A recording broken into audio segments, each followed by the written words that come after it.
minutes. Thanks for being on. Let your friends and teammates and counterparts get on this evening and we'll get started. Got a great call for you tonight.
All right, everybody, just a couple of seconds here. We'll get started. Thank you so much for joining us.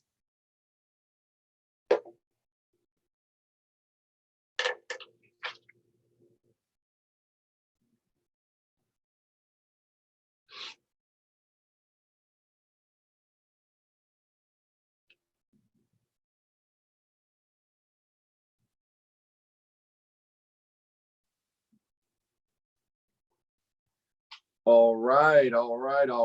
Good evening, everybody. Welcome to the 14-day challenge, day 12. We're almost done. Sunday night, we're wrapping up, and it's going to be bittersweet because I'll be fantastically glad to have my 9 to 10 p.m. back, but I'm going to be sad that I'm not hanging out with all of you guys talking about dominating and taking over the world. I mean, I don't think there's really anything else I'd rather be doing than here with you, helping you to think better, helping you to get better. It's 14-day challenge, right? 14 days of focus, 14 days of leadership, 14 days of self-development growth. We started this, right, because the world was starting to go crazy. I recognized that moment was coming. I said, people are going to need leadership now more than ever before. And I saw an opportunity for you to be able to get yourself to focus, to grow, to demand growth out of yourself at a time when everybody else was just going to let everything go to heck in a handbasket, and that you could find yourself in a totally better position 14 days out and have the skill set and the mindset you need to continue that, to just dominate in this space, right? We're not retreating. We're not participating in any recession. We're not small thinking. We're not playing defense. We're on offense. We're taking new ground. We're pushing ourselves to get better. We're pushing ourselves out of our comfort zone, because nothing great lives in your comfort zone, folks. It's not a comfort zone. It's a familiar zone, right? It's really not that comfortable in our comfort zone, if we're being honest. It's just familiar, right? We're not living our dreams. We're not making the impact. We're not, walking in the destiny we were called to walk in when we're in our comfort zones. They're not really comfortable. They're just familiar. So we talked yesterday, part 2, right, of building a dominating mindset. How do you create a dominating mindset? We talked about building trust in yourself, right? Trusting yourself by doing what you said when you said you were going to do it, keeping your promises to you. We talked about we talked about creating this sort of triage and developing new power beliefs, right? Believing in the possibility first, that it's possible that you could have the outcome you desire. Then learning to believe in the probability. Not only is it possible, but it's probable. And then believing in the eventuality, right? That it's not just possible or probable, it's guaranteed. It's coming, it's going to happen.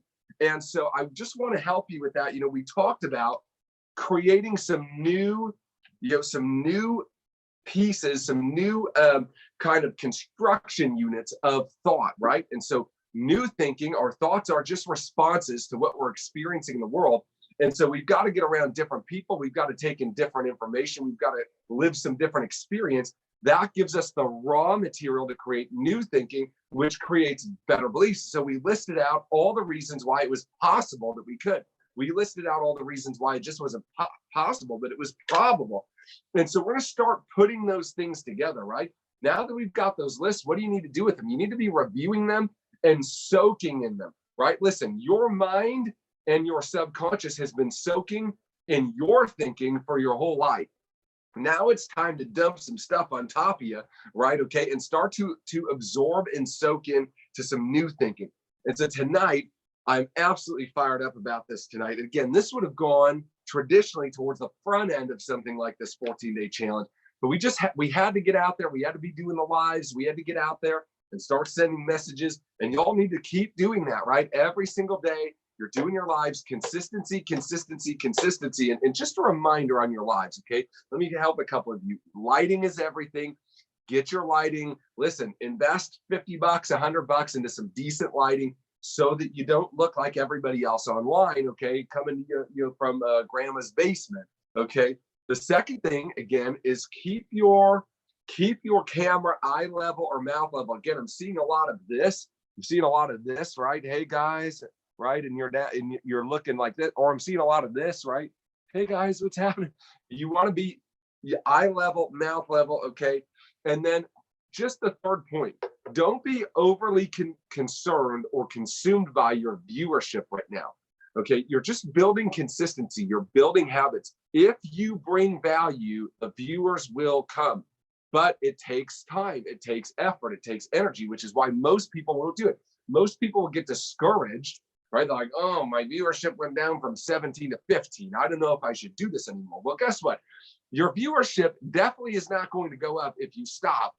Quitting does not speed it up, right? Newsflash, newsflash, quitting does not speed it up, okay? Listen, be consistent, okay, and bring value. Go back and revisit the content lesson we did on here, right? Because listen, that's invaluable to you to be able to have 5 or 10 things, 5 or 10 tools at your disposal to continuously generate content of value. Don't worry about whether the world sees value in that yet. You get in the habit. You get in the habit. You get in the habit. And as you get better and as you continue to develop and absorb value so you can give value, your viewership will continue to grow. Listen, I did not build the presence I have overnight, over a month, or even over a year, right? I built that over a number of years, okay? And so it's not going to happen overnight. So I want to help you with the subject tonight of mental toughness. And so I want to start with a concept I love teaching people who follow me, and that is the idea of becoming patiently impatient. Let me say that again. You've got to become patiently impatient. Okay, so you've got to be patient with what? You need to be patient with the process. Okay, great things take time. There's no such thing as an overnight success. There are people who look like they exploded overnight, but it's like that old adage, right? I'm an overnight success, 20 years in the making. Okay, and the problem is we don't see it. Think about like this, okay? I want you to imagine a skyscraper being built. I had an opportunity about 15 years ago to go down to lower Manhattan, where the World Trade Centers were after the 9/11 attacks. It was 5 or 6 years afterwards, and there was still a lot of construction going on down there. And they were getting ready to build one of the big giant tower that was there. And so it was all closed around it.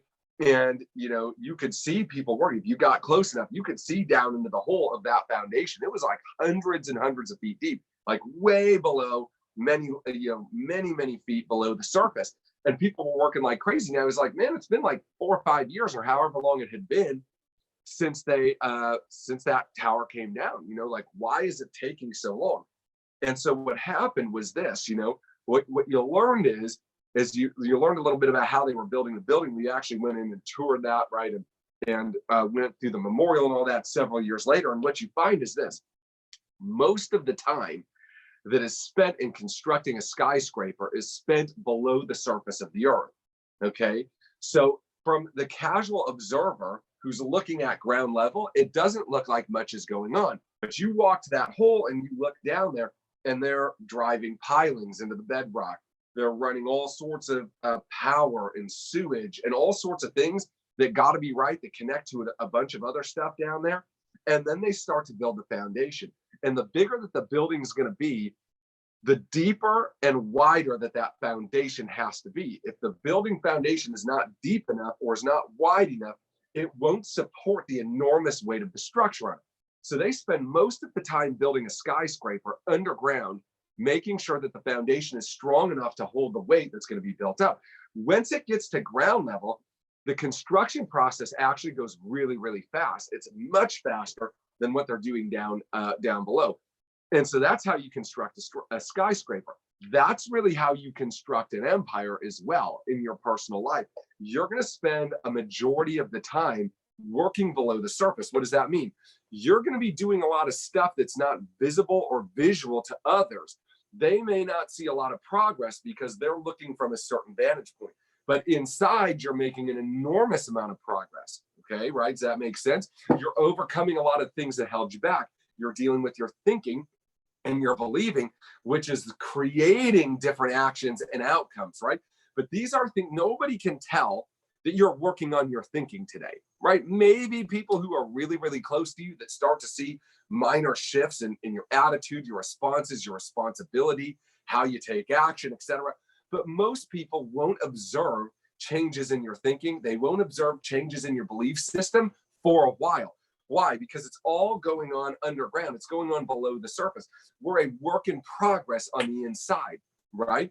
And so you've got to become patient with the process and understand that it's not going to happen overnight, okay? But it's not going to happen at all if you stop. If you stop, if you slow down, if you get distracted, that doesn't help you at all. That guarantees you won't accomplish what you want to accomplish, right? So we need to become patiently impatient, patient with the process, right? Understanding that great things take time, that great leaders require strong foundations, right? You need to be strong enough to bear the weight of leadership and success, right? And that's an inside job, and that takes time. So you need to be patient with the process, but impatient with yourself. What does that mean? Okay, so patient with the process, and for those of you who are leading teams, patient with others. Okay, patient with the process and patient with your people and impatient with you. So many of you want to say, well, my people, if my people would do better, if my people would make better decisions, if my salespeople would sell more. No. It's not your people. Okay, your people are a reflection of you, by the way. Okay, you don't get what you want, you get what you are, right?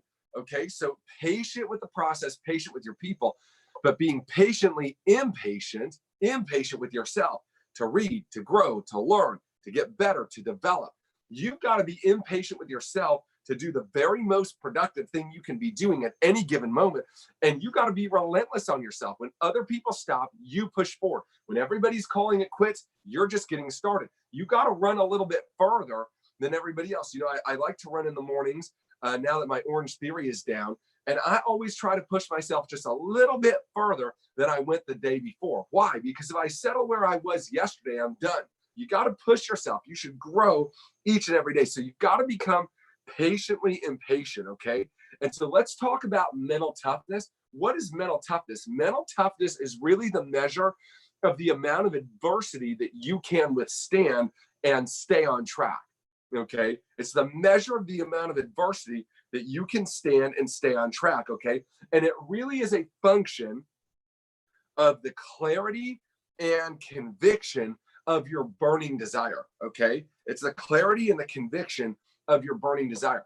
When you know what you want and why you want it, and you can connect emotionally to that desire, okay, you can withstand hell on earth coming against you and then some. When you don't know what you want and why you want it, when you're not crystal clear, okay, you get a hangnail and call it quits, right? And don't you see people like that? Don't you see people that'll just quit over the craziest, littlest things, right? And you're like, what was up with that guy? Or what was up with that gal? What was up was there was nothing up. There was nothing up in their mind that they wanted so bad that they needed to withstand, okay, pain to go through it. I want you to think about mental toughness like this. As human beings, we have a survival mechanism wired on the inside of us, okay? And so when we experience pain, discomfort, stress, okay, our body reacts to that, and our brain asks a very important question. Our brain asks this question. You should write this down. Your brain asks you, when you are experiencing adversity, pain, financial setback, anything that's of discomfort, your brain asks this: Why must I suffer? Why must I suffer? What you'll find is champions have a very well scripted and crystal clear answer to that question. So your brain subconsciously asks, why must I suffer? The champion says, for this reason and this reason and this reason. And your subconscious says, all right, let's continue. If you do not have a carefully constructed, well-crafted, simple, and easy answer to the question, why must I suffer? You will not suffer. You will remove yourself from the pain.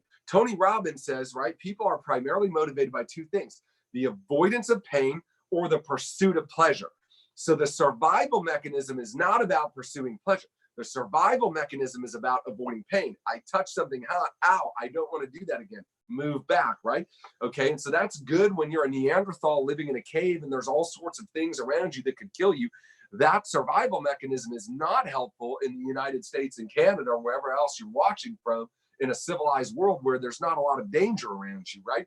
Then it just stops you from achieving. It doesn't keep you alive. It just kills your dreams, right? Okay. So mental toughness is a function of the clarity and conviction of your burning desire. So let me ask you a question tonight. You need to write this down. What do you want and why do you want it? If I brought you on right now, if I picked you out, so I just scrolled over, I see all the people on, and I called out your name, could you tell me right now with clarity and conviction, here's what I want, here's why I want it. Here's what I'm working for, and here's why that's important to me. Can you tell me that in a clear, concise statement? When I ask most people, well, what do you want out of what you're doing? You know, they kind of stumble around a little bit, folks. If you can't give me an answer in 1 second flat, you're not going to make it. You're not going to make it. You're going to quit when something gets tough. Okay. I was talking to a buddy of mine in real estate today, makes about $800,000 a year. And he said this, he said, Ian, everybody's a killer realtor or a killer mortgage originator when times are good. Everybody's a champion then. We see who the real champions are in times like this, right? And I was like, man, Kurt, that is just so true, that statement, right? Like everybody's a killer when times are good.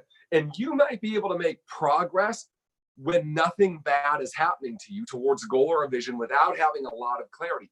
It's the issue when the adversity hits and you don't know why you're fighting, then your subconscious says, well, let's stop fighting then. If you can't tell me why I'm doing this, then let's stop. Can you clearly and concisely articulate to me exactly what you want from whatever your entrepreneurial endeavor is and exactly why you want it? So most people, they hesitate. They're not sure. They're trying to come up with something. Okay. And we'll get to that in a second. They're trying to come up with something. Okay. The second thing that I notice, guys, is most people lack clarity. It's very ambiguous. Well, I want financial freedom. Okay. What does that mean? What's the number? What's the number? You want to know what my number is? 100 million. 100 million saved. That's my number. That is financial independence, right? You know, what are you working towards financially? I'm working towards having $100 million saved. I can tell you in one second flat, and it's very clear. Well, I'm working to be financially independent. Well, what does that mean? You probably never even thought about what that means. It just sounds good, right? Okay, well, I'm working because I want to be somebody. That's fantastic. What does that mean? What does that mean? Because here's the truth, y'all. If you really wanted to be somebody, you'd have probably done more last month than you did. Okay, so it sounds cool, but it's probably a line of BS, right? Or if anything, it's just really ambiguous to you. Here's what you need. Write this down. The subconscious does not act upon ambiguous direction. The subconscious does not act upon ambiguous direction. When you give it gray area directions, it just says, don't know what that means, back to the originally scheduled programming, right? Okay. But if you're very, very clear on exactly what you want, right? Financially, what do you want? Relationally, what do you want? Impact-wise, what do you want? Influence-wise, what do you want? What do you want? Okay. So I want to have $100 million saved. I want to have 1 million followers through my social media platforms. Okay. There's a couple of easy things there. Okay. I want to be able to give $1 million away a year. Okay. So I have exact numbers. I can tell you what I'm working for very, very clearly. Could you tell that to me or somebody else right now? Could you do it? If you can't, we're going to go through an exercise. Okay, I'm gonna give you an exercise. Don't worry. You're not like, oh, I'm disqualified because I can't. We just need to make sure that very quickly you can. Okay. So what do you want? The next question is, why do you want it? Why do you want $100 million? Well, $100 million at 5% interest is $5 million, which is like $440,000 a month. And so if I had $440,000 a month coming in off of my investments and not, generated income, but literal passive income, and I could maintain that $100 million nest egg, my family would be okay for 2 or 3 or 4 generations, depending on how I set a trust up. I would be able to give my kids any opportunity they want in their life. I would be able to make a massive impact for the causes and things that we care about. I wouldn't have any sort of financial worry whatsoever, probably forever, right? Those are why. That's level 1. Why? Okay. Ian, why do you want to have 1 million followers? Well, I have 1 million followers. I have 1 million people I'm impacting with my message. I have 1 million people's lives who I daily have the chance to make better. I have 1 million outlets for whatever that message, whatever that crusade, whatever that cause is I'm excited about. I have an outlet for that, right? So why do you want what you want? Well, I want to save the kids. Okay, why? I want to save the whales. Why? It sounds good. Why do you want it? Okay. And here's an exercise I'm going to give you right here. I call it the 7 whys. This is very, very powerful. Okay. This is how you create emotional engagement with what you want, which is a piece of mental toughness. Okay. And we'll tie it all together here in a second. Okay. The more emotionally connected you are to what you want and why you want it, the more deeply you will hold your convictions. The harder you will fight when you're required to fight. The stronger and taller you will stand when you are required to stand. So I call it the 7 whys. So here's what we're going to do. We're going to write out, I want you to write out tonight, okay, the main, most burning, desired goal in, the 4 main F's, which is what? It's your faith, your finances, your family, and your fitness, okay? So what are the 4 main things that you're really working towards, that are aspirations, that are long-term? I want these in my life, okay? What are those 4 main goals? That's the what. What do you want, okay? So 4 main goals. And now I want you to ask yourself, why do I want this? And you're going to go 7 whys deep on each one of those, okay? So let me give you an example, okay? I want to have $100 million saved. Well, why? Well, because my family will be okay for the next, 400 years, because based on that income, we'll be okay and we'll have that. Well, but why is that important? Why is that important? Well, I don't want my family to ever have to maybe miss their calling in life or miss their destiny because they're chasing a dollar. You can't serve God and money. And so I want to make sure that my family never has that temptation to serve money because money's serving them. Well, why is that important? Well, I think that that's important because I see most people spend most of their waking life chasing a dollar instead of living their dreams and passions. Well, why is that important? Well, because I think that it's really tough to have truly lived when you live your whole life and you never get a chance to live your dream. You live your whole life and you never do you never experience what's on the inside of you because you're always living in practical land. Well, why is that important? Well, I think that's important because you have one shot on this planet, and most people, in my opinion, waste it royally.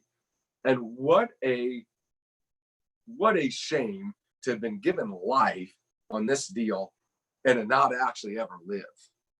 Well, why is that important? Well, because I guess what we do matters in time, right? It matters what we do echoes in eternity, right? Okay. And, man, we're going to have the rest of our lives forever to not be here. But we should be making this life count. We should be making memories. We should be making a difference. We should really be living. And so what happens is when you drive 7 whys deep, you begin to get to the very core of what motivates you, right? You get to the very core of what motivates you. And folks, listen, it doesn't need to be altruistic, okay? Notice none of that there to have 100 million. And that line of whys was really about, so I could give away all this, that, or the other thing. It was really more about my desire to have the people coming after me really be able to live their life and to really make a difference and to not have to worry about money, to be able to go and live their life, right? And really experience what the world has to offer for the little time that they're here on this planet, right? It does not need to be altruistic, but you do need to understand what it is. And so if you'll go 7 whys deep, well, why is that? Okay, that's great, but why is that important to me? All right, but why is that important? At the bottom of 7 whys, you will be very, very deeply emotional in the language that you're having, right? You will be speaking in terms of emotion and big scale thinking. Why is that important? The reason that that is important is that helps you to emotionally anchor the reason for what you want. Most of us, if we could tell somebody what we wanted, we sure as heck can't really articulate why we want it, or we're afraid or embarrassed to articulate why we want it. And folks, that just is going to crush you. So it's a 7 whys. So we're going to have one burning goal in each of the 4 areas. Let's talk about fitness, for example. Well, I want to weigh, maybe you're a lady on here and, you're like, I want to weigh 20 pounds less. Okay, well, why? Well, because I don't really like the way I look. And I think at 20 pounds less, I'll feel better about myself. Well, why is feeling better about yourself important? Well, because the truth is most days I really don't feel very good about myself. And I don't like my self-image. And I don't want to be that way anymore. But why? Well, honestly, it makes me irritable with my kids sometimes. I snap at my husband, and coworkers have an issue, and I'm not mad at them. I just feel bad about me. Well, why is that important? Well, because I got a lot to give to people. I don't want to live like this anymore. I don't want to be upset all the time because of how I feel. Well, why is that important? Well, because I'm not really happy where I'm living in my life right now. And that's so much of the world's right. Does this make sense? And all of a sudden losing 20 pounds, it sounds like a great idea. All of a sudden it becomes very, very clear to us why that's important. Okay. Why that's important. We've got to begin to develop the clarity on that why. So I'm going to give you a couple of exercises here tonight, okay? I'm going to give you a couple of exercises and we'll be back here because we got a whole bunch more to do on mental toughness, okay? But here's a couple of things you need to answer. Why will the world be a better place when you hit your 4 goals? Why will the world in general be a better place when you hit those 4 goals, okay? And you need to come up with a couple of answers to that. And that's hard because you got to think, and most people don't want to think. They just want to let the news media think for them or a politician think for them, okay?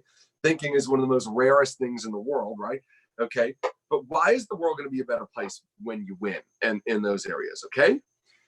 Here's the next thing I want you to do.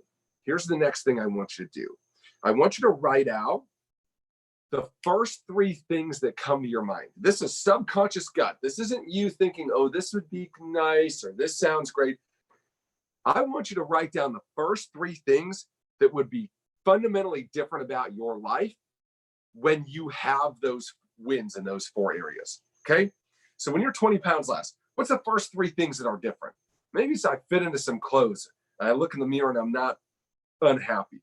What are the first 3 things, right, that are totally different about your life because you won in that area, okay, in each of those 4 areas, okay? The second thing I want you to write down is who are the 3 people whose lives will be most impacted because you win in those areas. Who are those 3 people? Sorry, I've got my puppy is going crazy down here. I don't know what's going on. Oh, she sees me and thinks I'm a bad guy here outside. Sorry about that. So who are the 3 people that's lives will be most greatly impacted when you win in those areas. Okay. And why does that matter to them?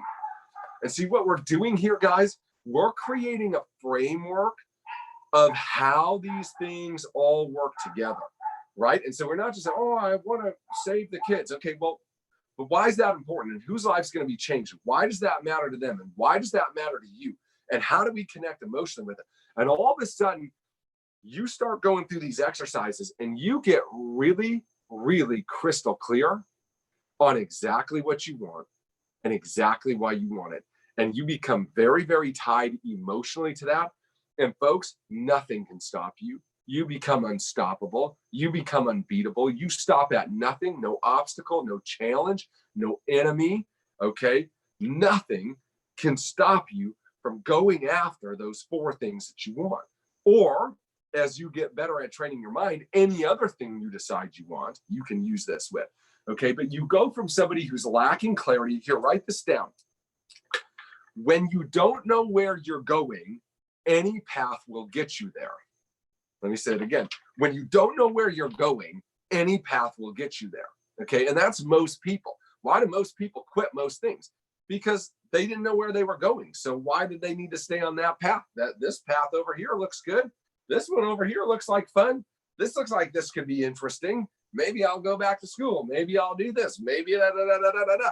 Right? Why? Because they're just wandering aimlessly in the pinball machine of life because they don't know what they want and they don't know why they want it. And so when something shiny comes along, like, oh, shiny light, right? Let's go over here. Folks, mental toughness is about how much adversity you can take and stay the course. Well, what's the course? Where are you going that you need to stay? If you don't know where you're going to, you won't have any reason to stay where you are, right? Does that make sense to you? And so I'm giving you the tools to fortify your defenses. So man, no matter what's happening around you, no matter what's happening in the economy, no matter what's happening in the world, you stand and fight. You're a warrior. You're a leader. That's what you do. You stand and you fight and you stay till the end. You're a stayer. You're not a quitter. You're not a stopper. You're a finisher. You're a finisher. All right, guys, part 2 of mental toughness tomorrow night, 14-day challenge. God bless you all. Have a fantastic evening.